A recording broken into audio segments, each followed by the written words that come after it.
Selamat pagi, siang, sore, dan malam. Terima kasih telah bergabung dengan channel Ar-Rahman.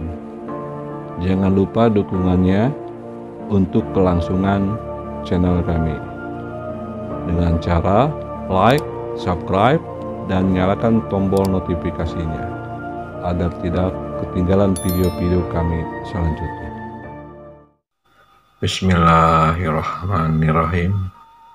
Assalamualaikum warahmatullahi ta'ala wabarakatuh.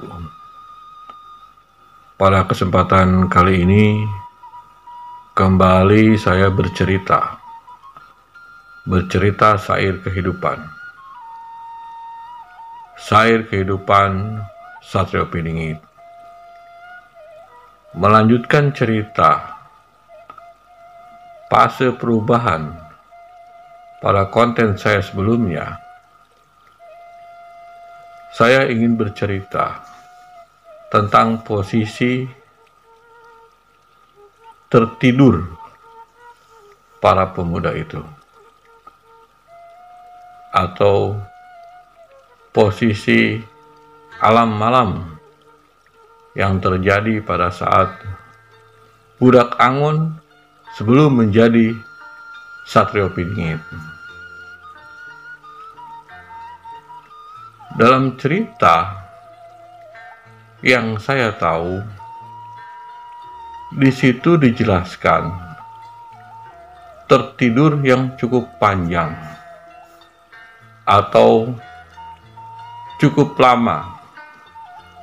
Definisi kata lama, ada yang mengasumsikan bertahun, ada juga yang mengasumsikan berpuluh tahun. Jadi belum dinyatakan secara akurat lamanya tertidur di dalam gua atau lamanya budak Angon mengenal alam malam. Itu menurut imajinasi pemikiran saya. Melanjutkan cerita yang sudah ada, lalu saya menggabungkannya dengan cerita dari para tokoh atau para leluhur, khususnya tentang budak Angon. Dalam cerita yang saya tahu, yang saya mengerti,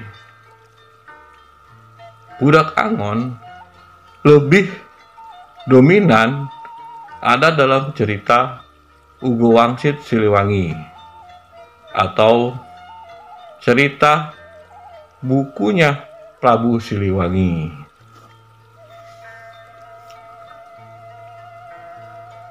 Dari beberapa pemikiran-pemikiran yang timbul pada saat saya menelaah cerita budak Angon, lalu menggabungkannya dengan cerita tertidur cukup lama di dalam gua,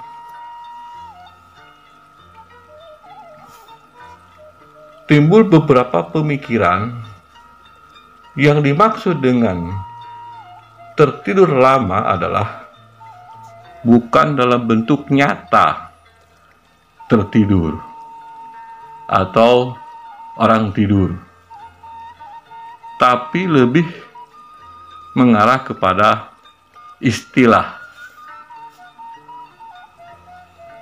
Jadi hanya sebuah pemikiran mengibaratkan sedang tidur, padahal dalam sebuah nyatanya tidak tidur.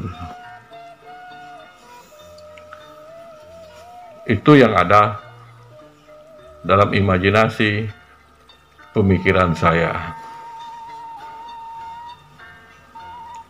Kenapa saya berpikir seperti itu? Karena pada kenyataan yang ada, manusia tidak menyadari dirinya sedang tertidur. Jadi,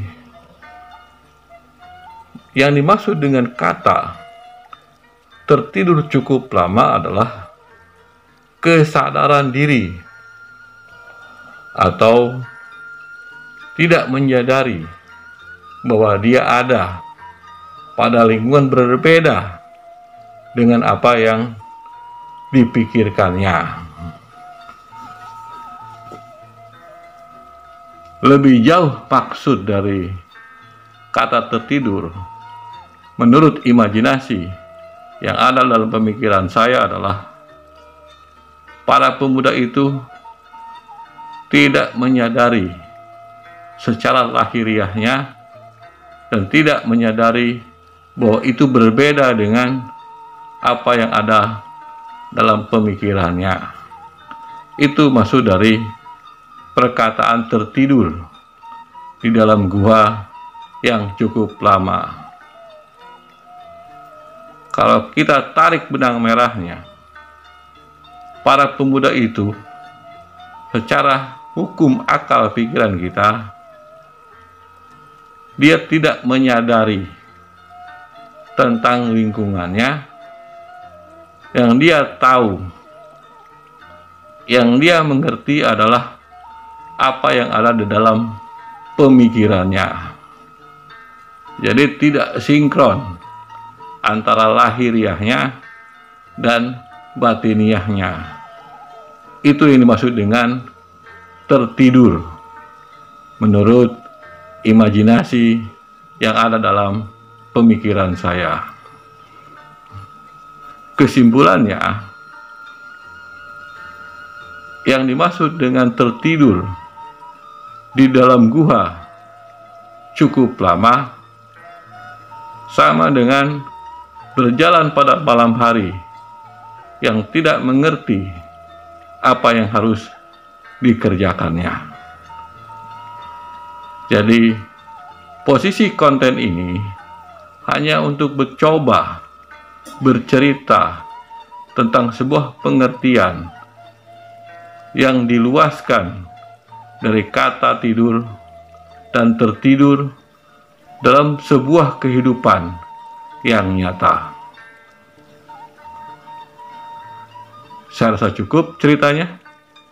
Apabila ada perkataan saya yang salah, saya mohon maaf lahir batin, dunia akhirat.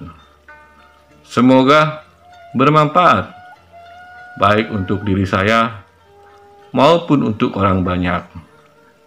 Akhir kata, assalamualaikum warahmatullahi taala wabarakatuh.